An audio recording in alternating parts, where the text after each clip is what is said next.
اعوذ باللہ من الشیطان الرجیم بسم اللہ الرحمن الرحیم قد حرف و توقعین یدخل علی الماضی الی آخری۔ ہمارا درس شروع ہو چکا تھا قد کے سلسلے سے۔ میں نے عرض کیا کہ قد 4 معانی میں استعمال ہوتا ہے اسباب تغلیب۔ توقع کا ایک معنی اس کا بیان کیا جاتا ہے۔ پہلا معنی جو ہے وہ یہ ہے کہ ماضی پہ داخل ہوتا ہے اور تحقیق کا معنی دیتا ہے، اسے قد تحقیقیہ کہتے ہیں، جسے میں بیان کر چکا ہوں۔ دوسرا معنی یہ ہے کہ قد داخل ہوتا ہے مضارع پر اور اس کو قد تقلیلیہ کہتے ہیں، کیونکہ قلت کو کبھی کبھی کو تقلیل کو سمجھاتا ہے۔ علی المضارع، مضارع پر داخل ہوتا ہے، فیفید التقلیل، یہ تقلیل کا فائدہ دیتا ہے۔ نحو قد ینجح الکسلان، کبھی کبھی جو ہے وہ کامیاب ہوتا ہے سستی کرنے والا، کبھی ہو جاتا ہے، یعنی عام طور پہ سستی کرنے والا کامیاب نہیں ہوتا، ٹھیک ہے، لیکن کبھی ایسا ہو بھی سکتا ہے، تو یہ تقلیل کو سمجھاتا ہے۔ یا قد یصدق الکذوب، جو جھوٹا ہے نا وہ سچ تو بولتا نہیں لیکن کبھی کبھی سچ بول دیتا ہے، تو یہ چونکہ قلت کو سمجھا رہا ہے، تقلیل کو سمجھا رہا ہے، لہذا اسے قد تقلیلیہ کہتے ہیں۔ فائدہ نمبر 1 میں فرماتے ہیں قد تختص بالفعل الخبری المتصرف المثبت المجرد من الناصب والجازم۔ قد جو ہے مخصوص ہوتا ہے، قد کس پہ داخل ہوتا ہے؟ ہر طرح کے فعل پہ داخل ہوتا ہے یا اس کے لیے کچھ شرائط ہیں؟ فرماتے ہیں قد تختص بالفعل الخبری، فعل خبری سے مخصوص ہے، نہ کہ انشائی، امر اور نہیں وغیرہ پر داخل نہیں ہوتا، قد فعل خبری پہ داخل ہوتا ہے، ٹھیک ہے، اور اس فعل خبری پر جو متصرف ہو، لیسا وغیرہ پر داخل نہیں ہوتا ہے، جامد پر۔ المثبت، وہ فعل کہ جو مثبت ہو، منفی پر نہیں داخل ہوتا۔ المجرد من الناصب والجازم، وہ فعل کہ جو ناصب و جازم سے خالی ہو، اس پر حرف نصب اور حرف جزم داخل نہ ہوا ہو۔ وحرف تنفیس و تصویف، سین جو ہے نا اسے حرف تنفیس بولتے ہیں، صوفہ کو حرف تصویف بولتے ہیں۔ فرماتے ہیں کہ ان شرائط میں سے ایک شرط یہ بھی ہے کہ سین اور صوفہ جو ہو وہ حرف سین اور حرف صوفہ، سین اور صوفہ اس پر داخل نہ ہوا ہو، ٹھیک ہے، خالی ہو ناصب سے، جازم سے، حرف تنفیس سے اور حرف تصویف سے۔ مثلا ان لن کا اذن وغیرہ نہ ہو، لم لما وغیرہ نہ ہو، سین اور صوفہ نہ ہو۔ فلا یقالو، تو جب یہ شرائط بیان کر دیے گئے کہ فعل قد آتا ہے اس فعل پر کہ جو فعل خبری ہونا کہ انشائی، متصرف ہونا کہ جامد، مثبت ہونا کہ منفی، مجرد ہو، ان 4 میں سے کسی ایک طریقے کے حرف سے، تو اب آپ یہ نہیں کہہ سکتے فلا یقال قد لیسا زید قائمان، قد لیسا زید قائمان، ٹھیک ہے، یہ چونکہ فعل متصرف نہیں ہے، لہذا قد لیسا زید قائمان کہنا صحیح نہیں ہے۔ ولا قد لم یقم، یہاں پر آپ کیوں نہیں کہہ سکتے ہیں؟ اوپر تو جامد منفی تھا لیسا والا، یہ منفی ہے، وہ جامد کی مثال تھی، یہ منفی کی مثال ہو گئی کہ یہاں یقم جامد نہیں ہے لیکن منفی ہے، تو قد لم یقم نہیں کہا جا سکتا۔ اسی طریقے سے فرماتے ہیں ولا قد سیقوم، اور قد سیقوم بھی نہیں کہا جا سکتا ہے۔ ولا قد سوف یقوم، اور قد سوف یقوم بھی نہیں کہہ سکتے ہیں۔ کیوں نہیں کہہ سکتے ہیں؟ اس لیے کہ انہوں نے فرمایا تھا کہ حرف تنفیس اور حرف تصویف جو ہے اس پر داخل نہ ہوا ہو، جس پر قد آتا ہو، اس فعل پر حرف تنفیس اور تصویف داخل نہ ہوا ہو۔ چونکہ حرف تنفیس اور حرف تصویف یہاں داخل ہوا ہے قد سیقوم پہ اور قد سوف یقوم پر، لہٰذا سین اور صوفہ کی وجہ سے آپ قد کو داخل نہیں کر سکتے ہیں۔ یہ شرائط جو ہیں مفقود ہیں، جو شرائط اوپر پائی جا رہی تھیں، لہٰذا یہ 4 مثالیں جو بیان کی گئی ہیں، ان 4 مثالوں میں قد کا داخل کرنا صحیح نہیں ہے۔ اور اس کے بعد ایک فائدہ اور بیان کرتے ہیں، وہ فائدہ نمبر 2 ہے۔ وہ فائدہ نمبر 2 کیا ہے؟ فرماتے ہیں تفید و قد ایذن التوقع، اور یہ فائدہ نمبر 2 میں اصل میں قد کا تیسرا معنی ہے جو اصلی معنی ہے، جیسا کہ میں نے عرض کیا. فرماتے ہیں اسی طریقے سے قد جو ہے وہ توقع کا فائدہ. آپ تقلیل کے بارے میں پڑھ چکے، آپ تحقیق کے بارے میں پڑھ چکے، آپ توقع بھی پڑھ لیجئے کہ توقع کا معنی قد میں پایا جاتا ہے، یعنی انتظار عمل رہتا ہے. قد کے بعد والے عمل کی توقع ہے، اس کے لیے توقع مطلب یہ کیا ہو گیا کہ قد کے بعد جو عمل ذکر ہو رہا ہے اس عمل کی توقع اور امید ہے. تو فرماتے ہیں تفید قد ایضاً التوقع، قد جو ہے وہ توقع کا معنی بھی دیتا ہے. فیقال لمن ینتظر خروج زید، وہ انسان کے جو خروج زید کے نکلنے کا منتظر ہے، جس کو توقع ہے، اس کے لیے کیا کہا جائے گا؟ اس سے جب گفتگو ہوگی کہا جائے گا قد خرجا یا قد یخرج زیدون. جس کو امید تھی کہ زید نکلنے والا، زید جانے والا سفر پہ، تو اس سے کہا جائے گا قد سافر زیدون، زید نے سفر کر لیا. قد خرج زیدون، زید یہاں سے نکل گیا. یا قد یخرج زیدون. ٹھیک ہے، تو امید جس کو ہو اس کے لیے کہا جاتا ہے اس طریقے سے حرف توقع کو استعمال کرتے ہوئے. ٹھیک ہے، اس کے بعد فرماتے ہیں و تفید التکثیر. یہ فائدہ معنی نمبر 4 ہے قد کا. قد جو ہے وہ تکثیر کا بھی فائدہ دیتا ہے. کا قول ہی، جیسے کہنے والے کا یہ قول، قد اشہد الغارۃ الشعباء. یہاں پر جو ہے غارۃ الشعباء مطلب کیا ہے؟ وہ گھوڑے کے جو آفت مچاتے ہیں، غارت کرتے ہیں، ٹھیک ہے، پامال کر دیتے ہیں. ٹھیک، تو وہ مراد ہیں. کہتے ہیں قد اشہدا یعنی احضرا، یعنی فلاں شخص لے کر کے آیا غارت گر گھوڑوں کو، غارت کر دینے والے گھوڑوں کو. قد یہاں پر قد احضرا یعنی اکثر ایسا ہوتا ہے، چے بسا زیادہ ایسا ہوتا ہے کہ وہ انسان ایسے گھوڑوں کو لے کر کے آتا ہے جو بربادی کرتے ہیں، جو غارت گری کرتے ہیں. ٹھیک ہے، یہاں پر قد جو آیا ہے یہ تکثیر کے معنی میں استعمال ہوا ہے.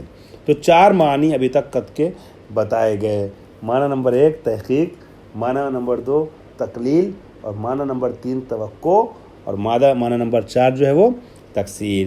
پھر فرماتے ہیں قد مال فعل قد مال فعل بعدہا کل جزء من ہو.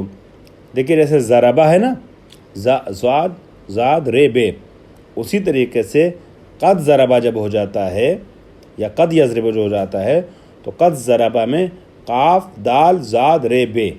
آپ یہ سمجھ لیے کہ قد ضربہ کے 5 اجزاء ہیں جیسے ضربہ کے 3 اجزاء ہیں.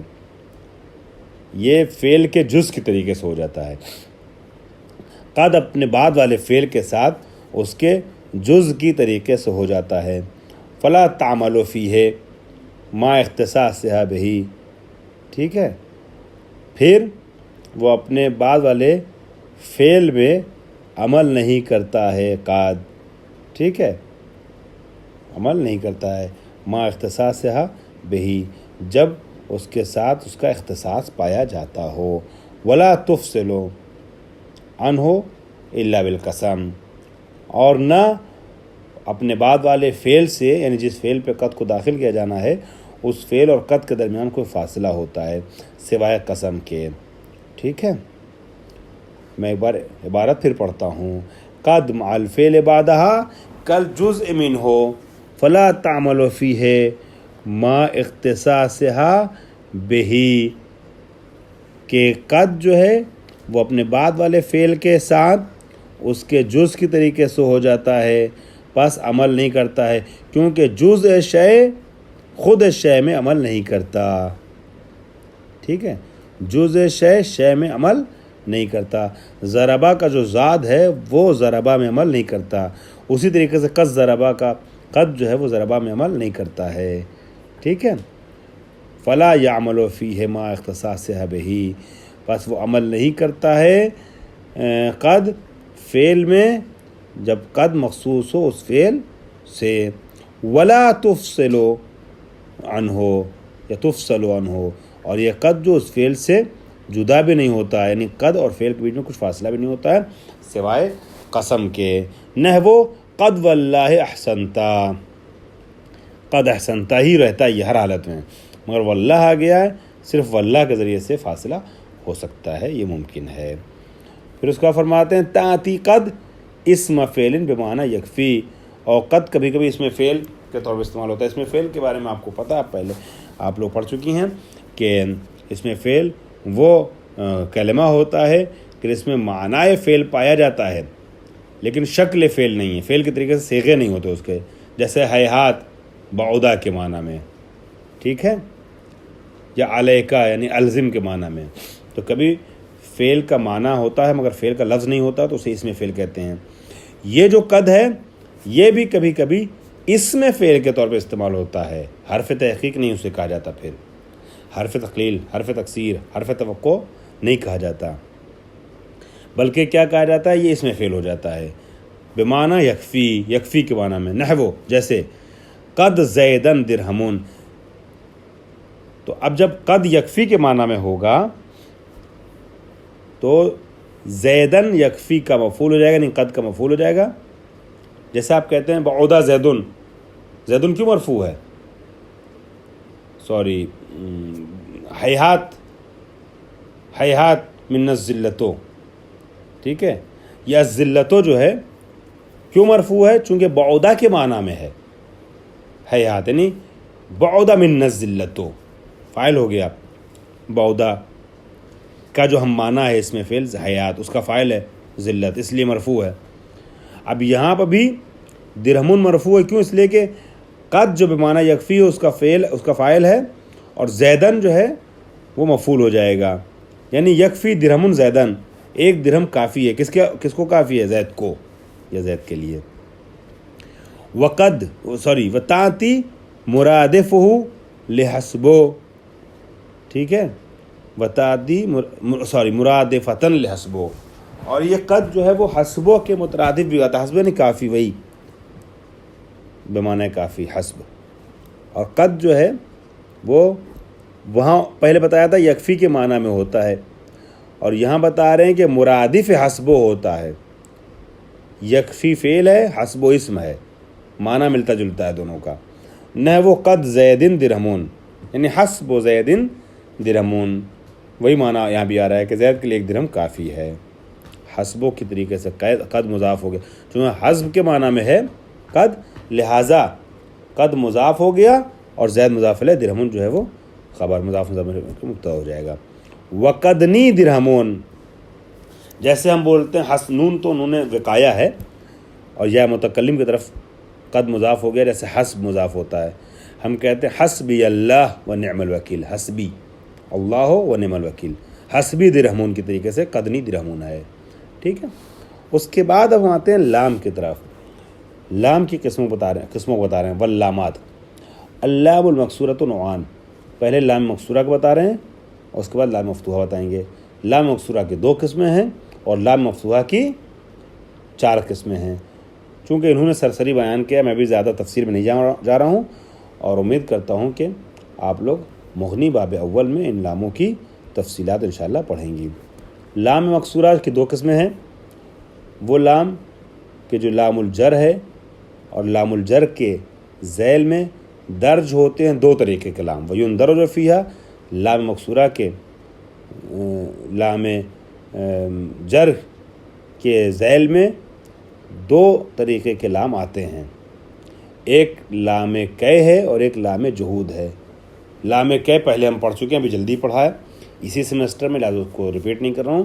جیسے کہتے ہیں لے کے، تو لے کے پہ جو لام ہے وہ لام پہ زیر ہے، لے کے، یا لام الجہود، لام الجہود جو ہوتا ہے جو کان منفیہ کے بعد آتا ہے اور وہ بھی مجرور ہوتا ہے، جیسے ما کان اللہ، ما کان اللہ لیظلمہم، ایسا نہیں ہے کہ خدا ان پر ظلم کرے۔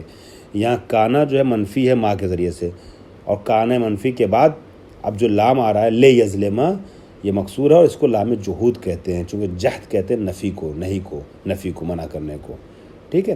یہ 2 قسمیں جو ہیں لام مکسور کی ہو گئیں۔ لام مفتوحہ اگلے درس میں انشاءاللہ بیان کرتا ہوں۔ وآخر دعوانا الحمدللہ رب العالمین۔